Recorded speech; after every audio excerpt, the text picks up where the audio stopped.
ஏசாயா தீர்க்கதரிசன புஸ்தகம் 5ஆம் அதிகாரம் 2வது வசனத்தை வாசிக்கும். அவர் அதை வேலி அடைத்து அதில் உள்ள கற்களை பொறுக்கி 1 வாசிங்க பார்ப்போம். இப்பொழுது நான் என் நேசரிடத்தில் அவருடைய திராட்சை தோட்டத்தை குறித்து என் நேசருக்கேற்ற ஒரு பாட்டை பாடுவேன். என் நேசருக்கு மகா செழிப்பான மேட்டிலே ஒரு திராட்சை தோட்டம் உண்டு. அப்போ இது நேசருடைய திராட்சை தோட்டத்தை பத்தி உன்னத பாட்டோட கனெக்ஷன் இங்க இருக்குது. அப்போ இந்த இடத்துல சொல்லும்போது என் நேசருக்கு ஒரு மகா செழிப்பான மேட்டில என்ன உண்டு? திராட்சை தோட்டம் உண்டு. இது உன்னத பாட்டை பொறுத்த வரைக்கும் முழுக்க முழுக்க ஸ்பிரிச்சுவல், ஆவிக்குரிய அர்த்தம் நிறைந்தது. பொதுவாக அதை எல்லாருமே சாதாரண பாட்டாவே பார்த்துருவாங்க, உலக பிரகாரமான பாட்டாவே பார்த்துருவாங்க. ஆனால் அது அப்படிப்பட்ட பாட்டு அல்ல. அது என்ன பாட்டு? உன்னத பாட்டு, அதாவது ஹெவன்லி சாங். அதுக்கு பின்னாடி ஒரு முழுவதுமாக தெய்வ திட்டம் இருக்கிறது. அதில் குறிப்பாக ஆண்டவருக்கு ஒரு தோட்டம் இருக்கிறது என்று சொல்லப்பட்டிருக்கிறது. இந்த தோட்டம் என்பது என்ன அப்படின்னு கேட்டிங்கன்னா, இன்னைக்கு காலகட்டத்தில் நாம் சொல்லலாம், இது ஒரு சபை. மணவாளியே நீ எப்படி இருக்கிற? அடைக்கப்பட்ட தோட்டம் போல இருக்கிறாய். மணவாளினா சபை. இந்த இடத்துல ஆண்டவர் சொல்றாரு, ஏசாயா 5:2 சொல்றாரு, 2வது வசனத்துல, கர்த்தர் அதை வேலி அடைத்து, இந்த அடைப்பை தான் ஆண்டவர் சொல்றாரு, அதை அடைத்து வைத்திருக்கிறார். வேலியை அடைச்சு வச்சிருக்கிறதுக்கு பேரு அது நெகட்டிவான விஷயம் அல்ல, பாதுகாப்பு. ஆண்டவர் தோட்டத்துக்கு என்ன பண்ணியிருக்கிறாரு? நீ அடைக்கப்பட்ட தோட்டம் அப்படின்னா என்ன அர்த்தம்னா, யூ ஆர் செக்யூர்டு ஒன். ஆண்டவர் நம்மளை என்ன பண்ணி வச்சிருக்கிறாரு? பாதுகாப்பாக வச்சிருக்கிறாரு. எதற்காக இந்த பாதுகாப்பை ஆண்டவர் வச்சிருக்கிறாரு? இந்த பாதுகாப்பை வச்சிருப்பதற்கு நோக்கம் என்ன? அதான் ரொம்ப முக்கியம். பொதுவாக நமக்கு இந்த பாதுகாப்பு தேவையான போது நம்ம அதை விரும்புகிறோம், தேவையில்லாத போது விரும்ப மாட்டோம். நமக்கு எப்போ தேவை எப்போ தேவையில்லை நம்ம வச்சுருப்போம்.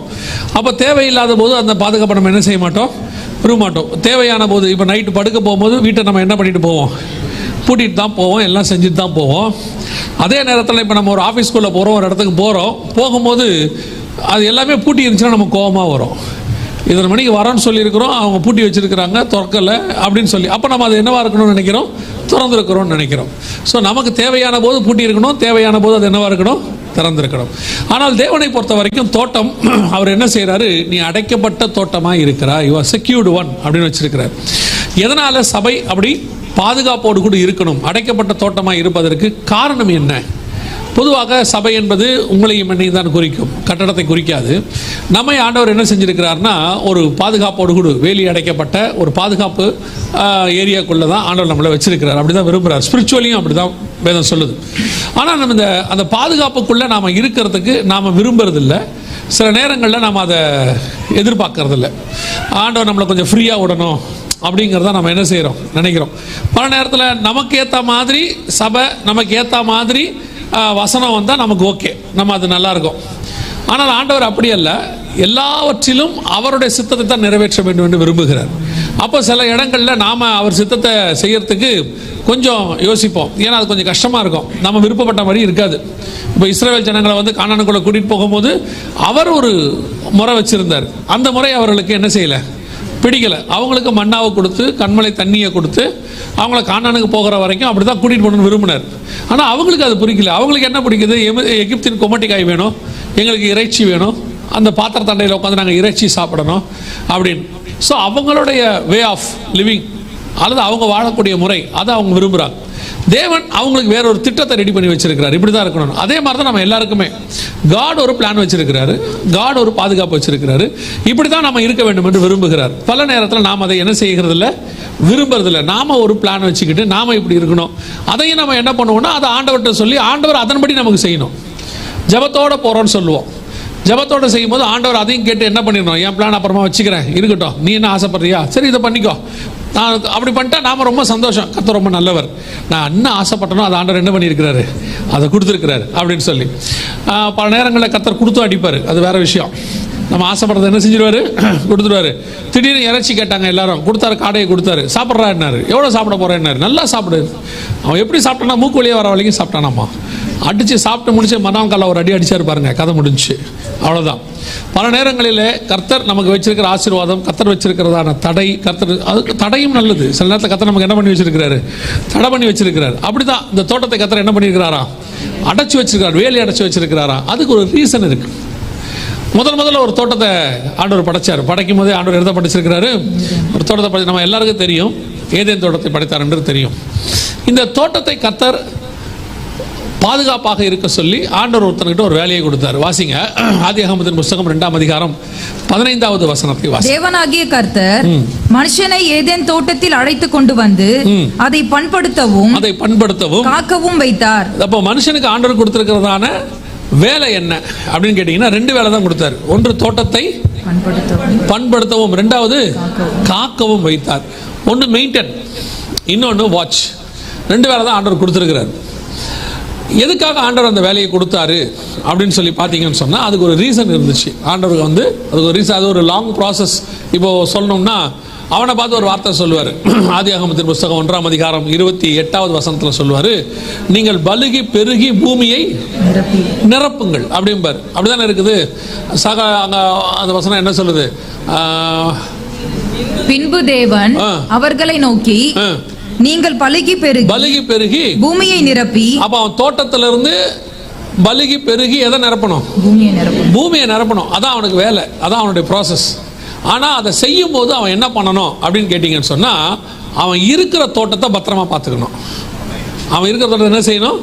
இப்ப நமக்கு ஒரு ப்ராசஸ் கொடுத்திருக்கிறார் புதிய ஏற்பாட்டு சபைக்கு. நீங்கள் போய் சகல ஜனங்களுக்கும் சுவிசேஷம் சொல்லி சீஷராக்கி பிதா குமாரன் பரிசுத்த நாமத்தினால ஞானஸ்நானம் கொடுங்க. அதோட அர்த்தம் என்னன்னா, சபை உலகத்துக்குள்ள போய் சீஷர்களால் நிரப்பி முழு உலகமும் எப்படி இருக்கணும்? சீஷர்களால் நிரம்பி இருக்கணும். அது வேலை. அதே நேரத்தில் சபையை என்ன பண்ணணும்? அதை காக்கவும் பண்படுத்தவும் தான் ஆண்டவர் நம்மளை வச்சிருக்கிறார். அந்த சபையை நம்ம என்ன செய்யணும்? காக்கவும் பண்படுத்தவும். ஆவியானவர் அதைத்தான் சபைக்கு செய்கிறார். ஆனால் இன்னைக்கு இந்த சபை ஏன் காக்கப்படணும், பண்படுத்தப்படணும்? அந்த காத்தல் அப்படின்றதுக்கு நோக்கம் என்ன? ஆதாம் கிட்ட சொல்றாரு, இந்த தோட்டத்தை நீ என்ன செஞ்சுக்கோ, காக்கவும் பண்படுத்தவும் அப்படின்னு சொல்றாரு. இப்போ பண்படுத்துறதை பற்றி நம்ம எல்லாருக்கும் தெரியும், மெயின்டைன். அதை மெயின்டைன் பண்ணு அப்படிங்கிறார். நமக்கு பல விஷயங்கள் நம்ம வந்து ஒரு 2000 வருஷம் 4000 வருஷம் 6000 வருஷம் கழிச்சு இருக்கிறோம் பூமியில். நம்ம ஜென்ரேஷன் ஆதாம்ல இருந்து ஒரு 5800 வருஷத்துக்கிட்ட நம்ம இருக்கிறோமா. அதனால இப்போ நமக்கு வந்துட்டு ஆதாமு கிட்ட சொன்ன விஷயம் வந்து அன்னைக்குள்ள காலகட்டம் நமக்கு தெரியாது. இன்னைக்கு உள்ளதான காலகட்டத்தை வச்சுக்கிட்டு தான் அதை யோசிக்கிறோம். இப்போ உதாரணமாக நான் உங்களுக்கு சொல்றேனே, இப்போ நம்ம வந்துட்டு இன்வென்ஷன், கண்டுபிடித்தல் அப்படிங்கிறது வந்து இப்போ வந்து ஒரு மிகப்பெரிய ப்ராசஸ் இல்லையா? கடைசி காலத்தில் ஏதாவது ஒன்று என்ன செஞ்சுக்கிட்டே இருக்கிறாங்க, கண்டுபிடிச்சிக்கிட்டே இருக்கிறாங்க. ஏன்னா அது அறிவு பெருக்கத்தின் காலம். ஆனால் ஆதாமு கிட்ட கர்த்தர் கொடுக்கும்போது பூமியை வந்து கண்டுபிடி எதுவுமே சொல்லலை. ஆண்டவர் பூமியை ஆதாமு கிட்ட கொடுக்கும்போது எப்படி கொடுத்தாராம் தெரியுமா? ஆதியாகமத்தின் புஸ்தகம் 1ஆம் அதிகாரம் கடைசி வசனம் வாசிங்க. அப்பொழுது தேவன் தாம் உண்டாக்கின எல்லாவற்றையும் பார்த்தார், அது மிகவும் நன்றாயிருந்தது. சாயங்காலமும் விடியற்காலமும் ஆகி 6ஆம் நாள் ஆயிற்று. கர்த்தர் வந்து எல்லாத்தையும் ரெடி பண்ணி தான் அவன் கையில் கொடுத்தாரு. அவனை ஆண்டவர் என்ன செய்ய சொல்லலை, எக்ஸ்பேண்ட் பண்ணவே சொல்லலை. இப்போ நமக்கு ஸ்கூல்லலாம் சொல்லி கொடுத்துருப்பாங்க, உங்களுக்கு ஞாபகம் இருக்குன்னு நினைக்கிறேன். நம்ம குரங்கா இருந்தோம், அப்படியே கொஞ்சம் கொஞ்சமாக ஆகி மனுஷ குரங்காகி, அப்புறம் மனுஷனாகி, அப்புறம் வந்துட்டு நம்ம அறிவில்லாமல் இருந்தோம், குகையில் இருந்தோம், அப்புறம் சிக்கி முக்கி கல்லை தான் வச்சு நெருப்பை கண்டுபிடிச்சி, அப்புறம் வீல் கண்டுபிடிச்சி, அப்படி தானே உலகம் தானே சொல்லுது. பரிணாம வளர்ச்சி கொள்கை, பெருவெடிப்பு கொள்கை இப்படிலாம் சொல்லுவாங்க, பிக் பேங் தியரி இதெல்லாம் சொல்லுவாங்கல்ல. ஆனால் அக்கார்டிங் டு பைபிள் நம்ம அப்படி இல்லை. ஆதாமை படைக்கும் போதே கர்த்தர் எப்படி படைச்சாரு? சர்வ ஞானத்தோடு தான் படைச்சாரு. ஆதாம் அவைகளுக்கு என்ன பேரிடுவான் என்று பார்க்கும்படி அவனிடத்தில் கொண்டு வந்தார். ஆதாம் எப்படி பேர் வைப்பான் தெரியுமா? நம்ம வைக்கிற மாதிரி வைக்க மாட்டான். நம்ம எப்படி பேர் வைப்போம்? நம்ம வந்து ஒன்று குழந்தை பிறக்கிறதுக்கு முன்னாடியே பேரை ஃபிக்ஸ் பண்ணிடுவோம் இல்லையா? பேரை ஃபிக்ஸ் பண்ணிடுவோம். இல்லை குழந்தை பிறந்த பிறகு அந்த குழந்தைக்கு ஏற்ற மாதிரி ஏதோ ஒரு ஸ்பிரிச்சுவல் பேர் நம்மளாம் தான் வைப்போம். உலக பிரகாரமாக இருந்தால் அப்பா பேர் அம்மா பேர், இல்லைன்னா அதுக்கு நம்ம ஏதோ ஒரு கடவுள் பேர் ஏதோ ஒன்று வச்சிடறோம். ஆனால் ஆதாம் அப்படி பேர் வைக்க மாட்டான். ஆதாம் எப்படி பேர் வைப்பான்னு கேட்டிங்கன்னா, எதையாவது ஆர்டர் கொண்டு நிறுத்தினார்னா கிரியேஷனை பார்ப்பான், அது எப்படி உருவாச்சுன்னு பார்ப்பான். மனுஷியை கொண்டு நிறுத்துறாரு. நிறுத்தின உடனே அவன் என்ன பார்க்குறான்னா, இவள் என் எலும்பில் எலும்பும் என் மாம்சத்தில் மாம்சமாக இருக்கிறாள் என்று சொல்லி அவளுக்கு மனுஷி என்று பெயரிட்டார். எப்படி வச்சா? மனுஷி. அப்ப கிரியேஷனை பார்க்குறான், அவன் எப்படி உருவாச்சுன்னு பார்க்குறான். அதுக்கு முன்னாடி கர்த்தர் என்ன பண்றாரு? லாஸ்ட்டாக தான் மனுஷியை கொண்டு வந்து பேர் வைக்க சொல்றாரு. அதுக்கு முன்னாடி தாம் உண்டாக்கின எல்லாவற்றையும் அவனிடத்தில் கொண்டு வந்தார். அவைகளுக்கு அவன் என்ன பேரிடுவான் என்று கர்த்தர் பார்த்தார். அப்போ ஒவ்வொருத்தருடைய கிரியேஷனையும் பார்த்து பார்த்து பார்த்து பேர் வைக்கிறான். அப்படி ஒரு கிரியேஷனை பார்த்து பேர் வைக்கணும்னா எவ்வளவு நாலேஜ் வேணும்? அறிவில்லாதவனா இருக்கவே முடியாது. எவ்வளோ நாலேஜ் வேணும்? இப்போ நம்மளே இருக்கிறோம், ஒரு 5000 பேரை கொண்டு நிறுத்தி பாஸ்டர் பேர் வைங்க நம்ம சொல்கிறோன்னு வச்சுக்கோங்க. 5000 பேருக்கு 5000 பேர் வைக்க முடியாது தெரியுமா உங்களுக்கு? 5000 பேர் நம்ம டக்குன்னு நமக்கு என்ன செய்ய முடியாது, வராது. 5000 பேர் நமக்கு வராது. எப்படி ஒரு 10-15 ஆபிரகாம், 20-25 சாலமோனு, ஒரு 30-35 சாமுவேல், ஒரு 75 ஜான், ஒரு 25 பீட்ரு, இப்படி சேர்த்து மொத்தத்தையும் 500 கணக்கு பண்ணி முடிச்சிருவோம்ல. அவன் ஒவ்வொன்றுத்துக்கும் ஒரு பேர் வைக்கிறான். அவன் பேர் வச்சது நாய்க்கு ஜிம்மின்னு பேர் வைக்கல, அவன் தான் நாய்க்கு நாயின்னு பேர் வச்சான். புரியுதா? அவன் வந்து நாய்க்கு ஜிம்மின்னு பேர் வைக்கல, அது நாயின்னு பேர் வச்சதே அவன் தான். கிரியேஷனை பார்த்து பேர் வைக்கிறான். நம்ம நாய்க்கு பேர் வைக்கிறதுல பெரிய பெருமை. அதில் நமக்கு அழகான பேர் வச்சிருக்கேன். என்ன வச்சுக்க, ஜிம்மின்னு வச்சிருக்கோம். எனக்கு ஒரு பெரிய ஆச்சரியம் என்னன்னா, ஒரு அம்மா ஒரு நாள் வந்து என்கிட்ட சொன்னாங்க, ஒரு கடையில் நிற்கும் போது அவங்க பக்கத்தில் அவங்க வாங்கிட்டு இருக்காங்க, எங்கள் ராமுக்கு எலும்பு கொடுங்க, அவனுக்கு ரொம்ப கடிக்க மாட்டான், அவனுக்கு பல்லுலாம். நானும் சரி ஏதோ பிள்ளை பிறந்திருக்கு போல, சின்ன பிள்ளை போல அப்படின்னு நினச்சி கேட்டால் பார்த்தா நாய் அவங்க வீட்டு ராமு, அவங்க வீட்டு. ஆமாம், அதான் அவன் இவன் மரியாதையாக பேசுகிறாங்க. பையனை சொல்லும் போது அந்த நாயை கூப்பிடுங்கன்றாங்க. இதான் நம்ம பேர் வைக்கிற மெத்தடுன்னு வச்சுக்கோங்களேன். இப்போ அவனை வந்து ஆதாம் பேர் வைக்க சொல்றாரு, அவன் அழகா ஒவ்வொன்றுத்துக்கு பேர் வைக்கிறான். ஸோ நீங்க எதுக்கு சொல்ல வர, கர்த்தர் ஆதாமை படைக்கும் போது சர்வ ஞானத்தோடு படைத்தார். நம்பர் 1. நம்பர் 2, அவன் கையில கொடுக்கும் பொழுது கர்த்தர் எல்லாவற்றையும் பெர்ஃபெக்ட்டா கொண்டு போய் கொடுத்தாரு. இதை நீ சரி பண்ணி அடுத்த கட்டத்துக்கு கொண்டு வான்னு அவன்கிட்ட கொடுக்கவே இல்லை. கர்த்தர் சொன்னது, நான் கொடுத்ததை பத்திரமா வச்சுக்க, மெயின்டைன் பண்ணு தான் கொடுத்தாரு. 2வது மிக முக்கியமானது, நம்ம செய்திக்கு தேவையானது என்னன்னா, தோட்டத்தை காக்கவும் அங்கே வைத்தார். தோட்டத்தை எங்க காக்க போறான், யாருக்கிட்ட இருந்து காக்க போறான், எதுக்காக காக்க போறான், வேற எந்த மனுஷன் அங்க இருந்தா, இவங்க 2 பேர் தானே இருக்கிறாங்க, எதுக்காக காக்க போறான் அப்படின்னு கேட்டீங்கன்னு சொன்னா அதான் ரொம்ப இம்பார்ட்டன்ட். வாசிங்க, ஆதியாகமத்தின் புஸ்தகம் 1ஆம் அதிகாரம் 24வது வசனத்தை வாசிங்க.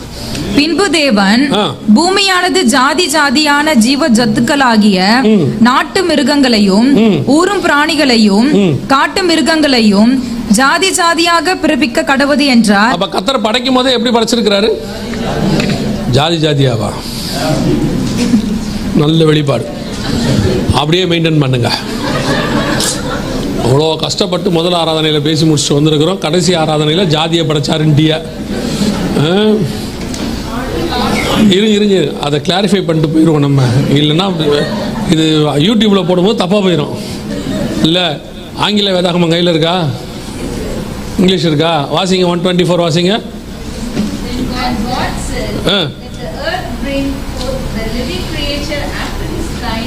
After his kind.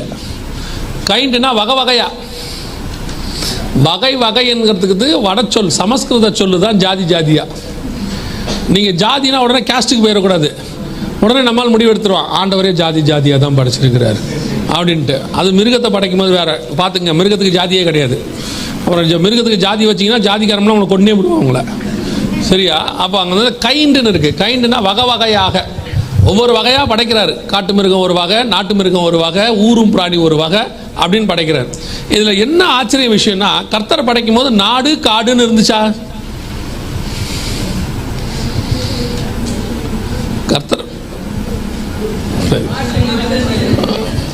கர்த்தர் படைக்கும் போது நாடு காடு அப்படின்னு இருந்துச்சா? இல்லையா? சரி, காடுனா என்ன, நாடுனா என்ன? நீங்க என்ன நினைக்கிறீங்க? நான் சொல்லட்டுமா? வீட்டை விட்டு வெளியே வந்துட்டோம்னா நாடு. சாயங்காலமா வீட்டுக்குள்ள போனோம்னு வச்சுக்கோங்க, அப்படி நினைக்கல. Right, okay. இல்லை, என்கிட்ட ஒருத்தர் சொன்னார், இந்த வெளிப்படுத்தின விசேஷம் ரொம்ப மோசமாக இருக்குதுங்கன்னு சொன்னார். ஏன் அப்படின்னு கேட்டேன். இப்போ அவர் சொன்னார், எங்கே பார்த்தாலும் ஒரு மிருகமாகவே இருக்கு அப்படின்னாரு. நான் சொன்னேன், வெளிப்படுத்தின விசேஷத்தில் மிருகம் தான் உங்களுக்கு என்னன்னு. இல்லை, ஏற்கனவே அதோடு தான் வாழ்ந்துட்டு இருக்கிறேன், வெளிப்படுத்தின விசேஷம் எடுத்தாலும் அதுலேயும் மிருகமாகவே வருது அப்படின்னாரு. அதுக்கு சொன்னேன், சரி கவனிங்க, காடு நாடுக்கு என்ன டிஃபரன்ஸ்? காடு நாடுனா என்ன, காடுனா என்ன, நாடுனா என்ன? சரி, உங்கள்கிட்ட கேட்டு சொல்கிற அளவுக்கு டைம் இல்லை. 3வது ஆராதனையில் எனக்கு குறைவாக நேரம் கொடுக்கப்பட்டிருக்கிறது. கவனிங்க, மனுஷனுடைய ஆளுகைக்கு உட்பட்டு நம்ம சிவிலைஸ்டாக வாழ்கிறோம்ல, அந்த இடத்துக்கு பேர் தான் என்னது? நாடு. அதை தாண்டி அதுக்கு பேர் வெளியே இருக்குல்ல, மனுஷனுடைய ஆளுகைக்கு உட்படாமல். இப்போ தான் அந்த காட்டையும் நம்ம கண்ட்ரோலுக்கு கொண்டாந்துட்டோம், வானத்தையும் கண்ட்ரோலுக்கு கொண்டாந்துட்டோம். நம்ம வானத்தில் இது நம்ம ஏரியான்லாம் சொல்கிறான். அது இந்தியா, அந்த என்ன சொல்லுவாங்க, அந்த நாட்டினுடைய வான் பகுதி அப்படின்னு சொல்லுவாங்க. ஸோ அந்த காடுங்கிறது அந்த ஆளுகைக்கு வெளியே இருக்கக்கூடியதான இடம், அதில் வந்து இருக்கக்கூடியதா காட்டு மிருகம்னு சொல்கிறோம். ஆனால் கர்த்தர் படைக்கும் போது அப்படி இருந்துச்சு. ஆனால் அப்படி தான் இருந்துச்சு. எப்படின்னா, ஆதாமுடைய ஆளுகைக்கு உட்பட்ட அந்த தோட்டம் இருக்குது பார்த்தீங்களா, அதுக்கு பேர் நாடு. தோட்டத்துக்கு வெளியே இருக்குது இல்லையா, தோட்டம்னா நீங்கள் இன்னொன்று மறந்துடக்கூடாது. தோட்டம்னா கார்டன்னா இப்போ நீங்கள் பார்க்குற கார்டன் இல்லை, இப்போ இருக்கிறதுலாம் வீட்டுக்கு வாசல்ல இருக்குது, பின்னாடி இருக்குது, அந்த கார்டன் கிடையாது. அது நாடு. அந்த கார்டனுங்கிறதே பெரிய நாடு. 4 ஆறு ஓடிச்சாமா உள்ளுக்குள்ள. ஆதியாகமத்தின் புத்தகம் 2ஆம் அதிகாரம் 10வது வசனத்தை நீங்க வாசிச்சீங்கன்னா, ஏதேனிலிருந்து ஒரு நதி புறப்பட்டு 4 ஆறுகளாகி, அப்படிதானே வருது, தோட்டத்துக்கு தண்ணீர் பாயும்படி, அப்படிதானே இருக்கு, தோட்டத்துக்கு தண்ணீர் பாயும்படி ஏதேனிலிருந்து ஒரு நதி புறப்பட்டு 4 பெரிய ஆறுகள் ஆயிற்று. அதுல 2 ஆறுக்கு நடுவில் தான் இப்ப ஈராக் இருக்கு. 3வது ஆறுக்கு பேர் ஐப்ராத்து, 4வது ஆறுக்கு பேர் இத்தேக்கேல்னு இருக்கும், அப்படிதானே இருக்குது. இந்த 2 ஆத்துக்கு நடுவில் தான் இப்ப என்ன இருக்குது, யூப்ரட்டிஸ் அண்ட் டைக்ரிஸ், அதுக்கு நடுவில் தான் ஈராக் இருக்கு. அப்ப 2 ஆத்துக்கு நடுவில் ஒரு நாடு இருக்குதுன்னா 4 ஆத்துக்கு நடுவில் தான் தோட்டம் இருக்குது. அப்படின்னா தோட்டம் எவ்வளவு பெருசா இருக்கும் பாருங்க. நீங்க உங்க வீட்டுக்கு பின்னாடி 4 முருங்கை மரமும் ஒரு வாழைத்தோப்பு இருக்குது, அதுக்கு பேர் தோட்டம் இல்லை, அது நம்ம வச்சிருக்கிற தோட்டம் இல்லையா. இப்போ நாகர்கோயில் பக்கம் போயிட்டீங்கன்னா வீட்டுக்கு பின்னாடி ஒரு ரப்பர் மரமா இருக்கும், கேட்டீங்கன்னா ரப்பர் தோட்டம்ன்றவாங்க. ஸோ அது ஒரு 1/2 ஏக்கர் 1 ஏக்கர் இருக்கும். அது இல்லை, இது 4 ஆறு ஓடக்கூடியது. அப்படின்னா அது ஒரு நாடு. அதுக்கு உட்பட்ட இடம் இருக்குல்ல, அது ஆதாம் கையில் இருந்துச்சு, ஆண்டவர் கொடுத்து வச்சிருந்தாரு. அது உள்ள இருந்த மிருகங்களுக்கு பேர் நாட்டு மிருகம், அதுக்கு வெளியே இருக்கிற மிருகத்துக்கு பேரு காட்டு மிருகம். இப்ப இவனை தோட்டத்தை காக்கவும் சொன்னார்ல, எதுக்குல இருந்து காக்க சொன்னார்னா, இவன் பூமியை போய் நிரப்பணும். தோட்டத்துல இருந்து புறப்பட்டு போய் என்ன செய்யணும், பூமியை நிரப்பணும். இப்ப தோட்டத்தை காவல் செய்யறதுனா என்னன்னா, இந்த தோட்டத்துக்கு வெளியே இருக்கிற எந்த காட்டு மிருகமும் எங்க வந்துடக்கூடாது, தோட்டத்துக்குள்ள வராம பாதுகாக்கணும். அதுதான் ஆதாமுடைய வேலை, தோட்டத்தை காக்கவும். இப்ப தோட்டத்துக்குள்ள என்ன வந்துச்சு, ஃபர்ஸ்ட் சர்ப்பம் வந்துச்சு. சர்ப்பம் காட்டு மிருகமா நாட்டு மிருகமா? காட்டு மிருகம். 3ஆம் அதிகாரம் 1ஆம் வசனம் வாசிங்க பாப்போம். தேவனாகிய கர்த்தர் உண்டாக்கின சகல காட்டு ஜீவன்களை பார்க்கிலும் சர்ப்பமானது தந்திரமுள்ளதாய் இருந்தது. காட்டு சர்ப்பம் என்பது எதை சார்ந்தது? அப்ப அங்கிருந்து புறப்பட்டு சர்ப்பம் எங்க வந்திருக்குது, தோட்டத்துக்குள்ள நாட்டுக்குள்ள வந்திருக்குது. இப்ப இதை காவல் செய்யும்படி தான் கர்த்தர் ஆதாமை வைத்தார். புரியுதா? இப்ப தோட்டத்தை ஏன் அடைக்கப்பட்டு ஒரு வாட்ச்மேன் ஆண்டவர் வச்சாருன்னா, வெளியே இருக்கக்கூடியது எதுவும் எங்க வந்துடக்கூடாது, உள்ள வந்துடக்கூடாது. இப்ப சர்ப்பம் வந்தது எதற்கான அடையாளம் கேட்டீங்கன்னா, சர்ப்பம் ஒரு உபதேசத்தை உள்ளே கொண்டு வருகிறது. என்ன உபதேசம் கொண்டு வருது? அது வரைக்கும் கர்த்தர் போதித்த ஒரு உபதேசம் இருக்கு, பழத்தை சாப்பிடக்கூடாது, புசிக்கும் நாளிலே சாகவே சாவாய் அப்படின்னு ஆண்டவர் சொல்றாரு. இப்ப சர்ப்பம் வந்து சொல்லுது, தைரியமா சாப்பிடு, நீ சாக மாட்டேன்னு சொல்லுது. இதான் உபதேசம். தோட்டத்தில் கொடுக்கப்படுகிற உபதேசத்துக்கு எதிராக சொல்லப்படுகிற உபதேசம் அப்படி இருக்குதா பைபிள்ல அப்படின்னு கேட்டீங்கன்னா, கொரிந்தியருக்கு எழுதின நிருபம் 2வது நிருபம், கொரிந்தியருக்கு எழுதின 2வது நிருபம் 2 கொரிந்தியர் 11ஆம் அதிகாரம் 2-3 வசனங்களை வாசிக்கும். 3 வாசிங்க நேரா. ஆகிலும் சர்ப்பமானது தன்னுடைய தந்திரத்தினாலே ஏவாளை வஞ்சித்தது போல உங்கள் மனதும் கிறிஸ்துவை பற்றிய உண்மையினின்று விலகும்படி கெடுக்கப்படுமோ என்று பயந்திருக்கிறேன். அப்ப சர்ப்பம் வந்து பேசுனத பவுல் எதுக்கு ஒப்பிடுறாருன்னு கேட்டீங்கன்னா, நாங்கள் உங்களுக்கு ஒரு உபதேசம் கொடுத்திருக்கிறோம், அந்த உபதேசத்திற்கு அகைன்ஸ்டா வேறொரு உபதேசம் எங்க வரும், சபைக்குள்ளே வரும். அதைத்தான் அவர் சொல்றாரு, தோட்டத்துக்குள் சர்ப்பமானது வந்து ஏவாளை வஞ்சித்தது போல. அப்ப தோட்டத்தை காவல் செய்யறதுடைய நோக்கம் என்ன, கர்த்தர் ஏன் அடைச்சு வச்சிருக்கிறாரு, ஏன் அதை காவல் செய்யறாருன்னா, ஃபர்ஸ்ட் தோட்டத்துக்குள்ள வரக்கூடிய மிருகம் என்னவா இருக்கும்னு கேட்டீங்கன்னா, சர்ப்பமானது தோட்டத்துக்குள் வரும். சர்ப்பம் என்பது வஞ்சிக்கிற உபதேசம். இந்த கடைசி காலத்தில் சபை எப்படிப்பட்டதாக இருக்குது, ஒரு பக்கம் பலுகி பெருகி போய் பூமியை நிரப்பணும், சகலருக்கும் சுவிசேஷம் சொல்லணும், சீஷர் ஆக்கணும், மினிஸ்ட்ரி பண்ணணும். சபை நிறைய வேலையில் இருக்குது, பிஸியா இருக்குது, சபையை மெயின்டைன் பண்ணணும். அதுல எந்த மாற்று கருத்தும் இல்லை. சபையை மெயின்டைன் பண்ணணும்னா பெயிண்ட் அடிக்கணும், இந்த கார்பெட் மாத்தணும் இல்லை, அந்த மெயின்டெனன்ஸ் இல்லை, அது கட்டடத்தோடைய மெயின்டைன். சபையை மெயின்டைன் நம்மளை மெயின்டைன் பண்ணணும், நமக்குள்ள தோன்றக்கூடிய சந்தேகங்களை எடுக்கணும், நமக்குள்ள இருக்கக்கூடிய ஆவிக்குரிய வளர்ச்சியை பார்க்கணும், நம்ம கனி கொடுக்கிறவங்களா மாறணும். நிறைய பேருக்கு அந்த 5ஆம் அதிகாரம் 2ஆம் வசனம் ஏசாயாவை போய் நீங்க பாருங்க, அதை சுற்றிலும் வேலி அடைத்து அதில் உள்ள கற்களை பொறுக்கி கிளை நறுக்கி களை பிடுங்கி அது நடுவில் ஒரு ஆலையை உண்டு பண்ணி எல்லாம் இருக்கும். அதுல இவ்வளவும் நமக்குள்ள செய்ய வேண்டியது அங்க சொல்றார். இதெல்லாம் ஒரு பக்கம் ப்ராசஸ், அதாவது பண்படுத்தவும் அப்படிங்கிறத ப்ராசஸ். பண்படுத்துறது என்னங்கிறது அங்க 5:2 சொல்லிடுவார். ஆனா காத்தல் என்றால் என்ன, தோட்டத்துக்குள் வெளியிலிருந்து முதலாவதாக ஒரு சர்ப்பம் வரும். இந்த சர்ப்பத்தினுடைய உபதேசம், வஞ்சிக்கிற உபதேசம் உள்ளே வராதபடிக்கு காவல் செய்ய வேண்டியது முதலாவது நம்முடைய வேலை. அது கொரோனாவுக்கு முன்னாடி இருக்கிற காலகட்டம் வரைக்கும் ஒரு சபைன்னா ஒருத்தருக்கு ஒரு சபை தான் இருக்கும். நம்ம எல்லாம் ஒரு சர்ச்சுக்கு தான் போவோம், அந்த சபையில் தங்கி இருப்போம். கள்ள உபதேசம்னு ஒன்று வந்துச்சுன்னா சபைக்குள்ள வர்றது ரொம்ப கஷ்டம். ஏன்னா நான் அந்த ஆவிக்குரிய சபையை மெயின்டைன் பண்றவங்க பெரும்பாலும் உள்ள யாரையும் என்ன செய்ய மாட்டாங்க, விட மாட்டாங்க. ஆனால் இந்த கொரோனாவுக்கு பிறகு கள்ள உபதேசம் ஈஸியா உங்களை ரீச் ஆகுது. ஏன்னா இப்போ சர்ச்சு உங்களுக்கு எதுல நடக்குது, பெரும்பாலும் ஃபோனில் நடக்குது, ஆன்லைனில் நடக்குது. ஸோ இப்போ எந்த பக்கத்துல இருந்து எந்த உபதேசம் உங்ககிட்ட வருதுன்னே எங்களுக்கு தெரிய மாட்டேங்குது. சபை நடத்தும் போது இங்கே நாங்கள் பெரும்பாலும் ஏற்ற மாட்டோம். நான் நம்புறேன், ஏற்ற மாட்டோம். கள்ள உபதேசக்காரங்களை என்ன செய்ய மாட்டோம், ஏற்ற மாட்டோம். உபதேசம் சரியா இருக்குதா எல்லாம் பார்த்து தான் ஏற்றுவோம். அப்படியே உங்களுக்கு கள்ள உபதேசம் வந்தாலும் எப்படி வரும்னா, அந்த விசிட்டிங் ஆட்கள் கொஞ்சம் பேர் இருப்பாங்க, சபைக்கு வராமல் நேராக வீட்டுக்கு வரவங்க இருப்பாங்க. அது இங்கேயும் உண்டு எங்கேயும் உண்டு. நேராக வந்து சந்திச்சு பேசி உங்களுக்கு தான் தீர்க்க தரிசனம்னா பட்டீர்னு கீழே விழுந்துருவீங்களே. தீர்க்க தரிசனத்தில் இருக்கிற மாதிரி பவர் உலகத்தில் வேற ஒன்றுமே இல்லை. உன் கண்ணீரை கர்த்தர் துடைக்கிறாருன்னா கதை முடிஞ்சு, வேலை முடிஞ்சு. 3 நாள் வீட்டில் கூப்பிட்டு உட்கார வச்சு சோறு போட்டு நீங்கள் கீழே உட்காந்துருக்கீங்க, அவர் மேலே உட்காந்துருக்காரு, ஆன்னு வாயை பழந்து பார்க்குறீங்க. தீர்க்க தரிசனம்னா உங்களுக்கு அப்படி ஆயிடுச்சா? அந்த அளவுக்கு வஞ்சிக்கிறவங்க தான் இருந்தாங்க ஒரு காலத்தில். இப்போ அப்படி இல்லை பாருங்க. இப்போ அப்படி இல்லை. உங்கள் கையில் ஃபோன் வந்துருச்சு. எந்த பக்கத்தில் இருந்து கள்ள உபதேசம் சர்பம் உள்ள வருதுன்னே தெரிய மாட்டேங்குது. நீங்கள் நல்ல விஷயமா தான் போடுறீங்க, ஆனால் நமக்கு ஒரு ஆவல் இருக்குது. அந்த செய்தியை கேட்போம், இந்த செய்தியை கேட்போம், ஆஸ்திரேலியாவிலேருந்து கேட்போம், அண்டார்டிகாலேருந்து கேட்போம். நீங்களும் அப்படியே போட்டு விட்டு அப்படியே பார்த்தீங்கன்னா இன்னைக்கு நாலாபுரமும் சர்பத்தின் உபதேசம் உள்ளே வர தொடங்கிருச்சு. இப்போ இதை பாதுகாக்க வேண்டியது உங்களுடைய பொறுப்பு தான். ஏன்னா நீங்கள் வஞ்சிக்கப்பட்டால் உங்கள் குடும்பமும் சேர்த்து வஞ்சிக்கப்படும். அதை காவல் செய்ய வேண்டிய பொறுப்பு உங்கள் வீட்டுக்குள்ளே இருக்கிற உங்கள் கையில் தான் இருக்கு. சர்ச்சுக்குள்ளே வராமல் ஊழியக்காரங்க தடுத்துருவாங்க. எவ்வளோ பேர் வந்தாலும் ஏற்றலாமா ஏற்ற வேணாமான்னு அவங்க என்ன செஞ்சிருவாங்க, டிசைட் பண்ணி கொடுத்துருவாங்க. ஆனால் உங்களுக்குள்ளே உபதேசம் கள்ள உபதேசம் வராதபடிக்கு தடுக்க வேண்டிய பொறுப்பு உங்கள் கையில் தான் இருக்குது. இத்தனை வருஷம் ஒரு உபதேசம் கொடுத்துருக்குறோம்.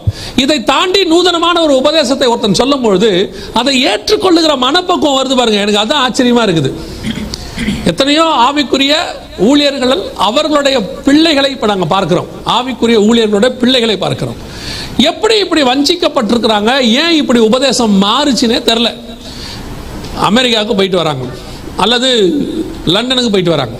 போயிட்டு வரும்போது அங்கே இருக்கிற சபையினுடைய ஸ்டைலை பார்த்துட்டு அந்த ஸ்டைலை என்ன செய்கிறாங்க, இங்கே கொண்டாந்து அவங்க வந்து இம்ப்ளிமெண்ட் பண்ணுறாங்க. இந்தியாவில் அவங்க என்ன சொல்கிறாங்கன்னா, அங்கே ஆசீர்வதிக்கிற தேவனும் இங்கே ஆசீர்வதிக்கிற தேவனும் ஒன்று தானே, அப்போ ஏன் நம்ம அங்கே இருக்கிற மாதிரி இங்கே வாழ முடியாது, ஏன் வாழக்கூடாது அப்படின்னா அது கதை வேற.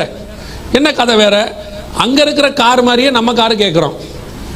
ஊழியக்காரங்க அங்கெல்லாம் பென்ஸ் வச்சுருக்காங்க, BMW இருக்காங்க. அப்போ நம்மளால் என்ன பண்ணுறாங்க, தமிழ்நாட்டில் வந்து கிராமத்தில் இருக்கிற ஊழியக்காரரு நமக்கு ஒரு BMW பென்ஸ் கொடுத்தா என்ன அப்படின்னு கேட்குறாங்க. கொடுப்பாரு. ஆனால் அங்கே லெஃப்ட் ஹேண்ட் சைட் டிரைவிங், இங்கே ரைட் ஹேண்ட் சைட் டிரைவிங் ஆச்சே. அதே மாதிரி கொடுக்க முடியுமா? அப்போ இந்த ஒரு மாற்றம் இருக்குல்ல, நான் விளையாட்டுக்கு சொல்லலை, கொஞ்சம் சீரியஸாக சொல்கிறேன். மாற்றம் இருக்குல்ல, அதே மாதிரி தான் அங்கே இருக்கிறவர்களுக்கும் நமக்கும் கர்த்தர் நிறைய வித்தியாசத்தை ஸ்பிரிச்சுவலி வச்சிருக்கிறார். உபதேசம் ஒன்று தான், உபதேசம் ஒன்று தான், எந்த மாற்று கருத்தும் இல்லை. ஆனால் அங்கே இருக்கிறவருடைய கலாச்சாரம், அவங்களுக்கு இருக்க வாழ்க்கை லைஃப் ஸ்டைல், அதுக்கேற்ற மாதிரி ஆண்டவர் சொல்லி வச்சிருக்கிறாரு. அதாவது வசனத்தை மாற்றலை, போதிக்கிற முறையை சொல்கிறேன். இப்போ அவங்க கோட் போட்டு நிற்கிறாங்க. ஒரு உதாரணத்துக்கு சொல்கிறேன். ஏன் நிற்கிறாங்கன்னா, அவங்க குளிர் கோட் போட்டு நிற்கிறாங்க. இப்போ நம்மால் வெட்ட வெயில்ல மே மாதம் 110 கோட்டை போட்டு நிற்கிறான். எதுக்குன்னு கேட்டால் அது ஒரு டீசென்ட்டுங்க. எதுக்கு, என்ன இதில் என்ன டீசென்ட் இருக்கு? இதுக்கு முன்னாடி உள்ள நம்முடைய பரிசுத்தவான்கள் எல்லாம் இதே மாதிரி தான் நல்ல வெயிலுக்கு ஏற்ற மாதிரி ஒரு ட்ரெஸ்ஸை போட்டு நிற்கிறாங்க. இப்போவும் சொல்கிறேன், உங்களுக்கு அமெரிக்கா போகும்போது கோட் செட் போடுறதா போடுங்க, தப்பே கிடையாது. ஏன்னா குளிர் இருக்குது, நம்ம போடுறோம். இங்கே வரும்போது தேவைப்படாது. பக்ரைனில் நீங்கள் வந்து வெட்ட வெயிலில் இன்னைக்கு மதியானம்லாம் யாராவது கோட்டு போட்டு ஒருத்தர் வந்தானா நான் அந்த ஆளை பார்த்து டென்ஷன் ஆகிருப்பேன். ஏன்னா இந்த சட்டையே நமக்கு எப்படி இருக்குது, 109 110 அடிக்குது. எதுக்கு சொல்ல வரேன், சில நேரங்கள் அந்த உபதேசத்தை கேட்டு அமெரிக்காவில் சொன்னா நல்ல உபதேசம், அங்க சொன்னா இப்படி கேட்டு கேட்டு கேட்டு சர்பத்தின் உபதேசம் கொஞ்சம் கொஞ்சமா அப்படியே உள்ள வருது. இப்போ இந்த கடைசி காலத்தில் இன்னொரு பெரிய பிரச்சனை என்னன்னா, இந்த ஹீப்ரு சொல்லி கொடுக்குறோம், கிரீக் சொல்லி கொடுக்குறோம் ஒரு குரூப் தொடங்கி இருக்குது. ஹீப்ரு கிரீக் படிக்கிறது தப்பு இல்லை, திருப்பியும் சொல்றேன், என்ன சொல்லி கொடுக்கிறார்கள் என்பதுதான் முக்கியம். திருப்பி நியாயப்பிரமாணத்துக்கு திருப்பி விடுறாங்க. ஏன்னா அவன் கிரேக்க கலாச்சாரத்தில் போய் நான் படிக்கிறேன்னு சொல்லி கிரீக் கலாச்சாரத்தில் போய் படிச்சு, இப்போ நம்மால் பாருங்க, இது தமிழ் பைபிளே இன்னும் மொத்தமாக முடிக்கல. இன்னும் அது என்ன செய்யல, தமிழ் பைபிளே மொத்தமாக முடிக்கல, இப்போதான் போயிட்டு இருக்கோம். அதுவும் நம்ம யோபு புஸ்தகத்தை படிக்கிறதுக்கு ரொம்ப யோசிச்சு படிக்கும். ஏன்னா அது யோபு புஸ்தகத்தை படித்தா அதே மாதிரி லைஃப்பில் நடக்குதான்.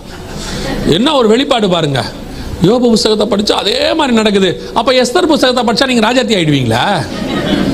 இல்லை, புரியுதா? அவங்களுடைய எண்ணங்கள் அது. அப்புறம் என்ன, இந்த புக்கையே நம்ம இன்னும் முடிக்கல, அதுக்குள்ளே ஹீப்ருல ஆல் ஆஃப் டவ் இப்படி இப்படின்னு பெத்துன்னு கொஞ்ச நாளாக வந்து புலம்புறான். அப்படி வருது இப்படி வருதுன்ட்டு கொஞ்ச நாள் கழிச்சு பார்த்தா நியாயப்பிரமாணத்துக்கு போயிட்டான். ஆண்டவர் வந்து நியாயப்பிரமாணம் தான் கரெக்டுங்கிறாரு. அவ்வளோ தெளிவாக 10 வருஷம் சபைக்குள்ள இருந்தவனுடைய உபதேசத்தை சர்வ சாதாரணமாய் ஒரு சர்பம் வந்து கூட்டிட்டு போயிடுச்சு வெளியே. அதைத்தான் உங்களுக்கு சொல்லுகிறேன். உங்கள் வீடுகளுக்குள்ளே உங்கள் மொபைல் வழியாகவோ அல்லது நேரடியாகவோ இப்படிப்பட்ட சர்ப்பங்கள் வரும்போது அதை தடுக்க வேண்டிய பொறுப்பு உங்கள் கையில் இருக்கு. எப்பவுமே தெரிஞ்சுக்கொள்ளுங்க, நிறைய படிக்கணுங்கிறது ஆசை இருக்கும். நிறைய படிச்சு ஒன்னுத்தையுமே கை கொள்ளாம போறதுக்கு ஏதாவது ஒன்றை ஒழுங்கா படிச்சு அதை கை கொள்ளுவது நல்லது. நான் சொல்ல புரியுதா? சிலருக்கு வந்து பார்த்தீங்கன்னா உடனே இந்த 1ஆம் தேதி தீர்மானம் எடுப்பாங்க. ஜனவரி மாதம் 1ஆம் தேதி இந்த இன்னிலேருந்து நான் எக்ஸசைஸ் பண்ண போகிறேன்னு ஒருத்தவன் தீர்மானம் எடுப்பாங்க. பார்த்துருக்கீங்களா? இந்த 1ஆம் தேதி ஆனால் இன்னிலேருந்து நான் எக்ஸசைஸ் பண்ண போகிறேன்னு 31ஆம் தேதியே போய் ஷூ வாங்கி ட்ராக் ஷூட் வாங்கி ஒரு 1000 ரூபா 2000 ரூபாய்க்கு செலவு பண்ணி பக்காவா 1ஆம் தேதி போவாங்க, 2ஆம் தேதி போவாங்க, 3ஆம் தேதி போக மாட்டாங்க. அவ்வளோதான். அந்த ஷூ அங்கேயே ஓரமாக நிற்கும், ட்ராக் ஷூட் இப்படி தொங்கிட்டு இருக்கும். பார்த்துருக்கீங்களா? அது எக்ஸசைஸ் பண்ணுறதுக்கான ஒரு ஆர்வம் வந்து 2-3 நாள் போகும். அந்த மாதிரி தான் இந்த ஹீப்ரு படிக்கிறவங்க, கிரீக் படிக்கிறவங்களாம் 2-3 நாள் ஆர்வமாக போய் 2-3 கிளாஸ் போய் அதுக்கப்புறம் போய் பார்த்தீங்கன்னா கள்ள உபதேசத்தில் மாட்டிக்கிட்டு தூத்துக்குடியில் மட்டும் நடந்த சம்பவம் 200 பேர் ஆண்டவர் விட்டு போயிட்டாங்க. எதுக்கு உங்களுக்கு சொல்கிறேன்? இந்த மாதிரி சர்ப்பங்கள் உள்ளே நுழைகிறது உங்கள் வீடுகள் வழியாக, பக்க வழியாக. அதுவும் நீங்கள் வெளிநாட்டில் இருக்கிறீங்க, இந்த விசிட்டிங் பாஸ்டர்ஸ் நிறைய பேர் வராங்க. நான் எப்பவுமே ஒரு விஷயத்தை சொல்வேன். அதை ஆண்டவர் சொல்வார், யோவான் 11 நினைக்கிறேன், 10 நினைக்கிறேன், ஆண்டவர் அழகாக சொல்வார் 10. அதாவது மந்தையை மேய்க்கிறவன் வாசல் வழியாய் பிரவேசிக்கிறான். திருடன் எப்படி வருவானா? பக்க வழியாய் நுழைகிறான். ஒரு ஊழியர் ஒரு விசுவாசியை, அந்த சபை விசுவாசியை அந்த சபை வழியாய் சந்திப்பது தான் சரி. இந்த பக்க வழியாக நுழையிற ஆள் இருக்குல்ல, ஃப்ரெண்ட்லியாக இருக்கிறது வேற, உங்களுக்கு ஃப்ரெண்ட் அவங்க அது வேற. இந்த பக்க வழியாக ஊழியத்துக்கு வரவங்க, இப்படிப்பட்ட ஆட்கள் உங்களுக்காக ஊழியம் பண்ணுகிறவர்கள். உங்களுக்கு ஏற்ற மாதிரி வசனம், உங்களுக்கு ஏற்ற மாதிரி தீர்க்க தரிசனம், உங்களுக்கு இப்போ எது பிடிக்குது தெரியுமா? இப்போ இந்த மாதிரிலாம் உட்காந்து செய்தி கொடுத்தா உங்களுக்கு கஷ்டமாக இருக்குது. இப்போ போன ஆராதனை, அதுக்கு முந்தின ஆராதனை செய்திலாம் கேட்டிங்கன்னா கண்டிப்பாக உங்களுக்கு கஷ்டமாக தான் இருக்கும். நம்ம எதை விரும்புகிறோம்? இந்த மாதிரி ஒருத்தர் வந்து வீட்டுக்குள்ளே வந்து உட்காந்து அப்படியே வருடி கொடுத்து, கவலைப்படாதீங்க, இந்த வருஷம் முடியறதுக்குள்ளே உங்களுக்கு 4 ஏக்கர் ஆண்டவர் கண்டிப்பாக கொடுக்குறாரு, என் கண்ணில் நான் பார்த்தேன், வெறும் தோப்பா தெரியுது அப்படின்ற உடனே உங்களுக்கும் அதுதான் இப்போ எப்படி இருக்கு, கேட்கறதுக்கு நல்லா இருக்கு. இப்போ நான் வந்து அவங்களுக்கு எப்படி இருக்கு, இந்த ஆள் வந்தானா வருது, சாவ போகிறோம், அதை பண்ண போகிறோம், இதை பண்ண போகிறோம் அப்படின்னு என்ன பார்த்தா உங்களுக்கு கோபமாக தான் இருக்கு. நீங்கள் எப்படி வேணால் எடுத்துக்கொள்ளுங்க. ஆனால் பக்க வழியாய் நிறைய சர்ப்பங்கள் உள்ளே நுழைந்து கொண்டிருக்கிறது.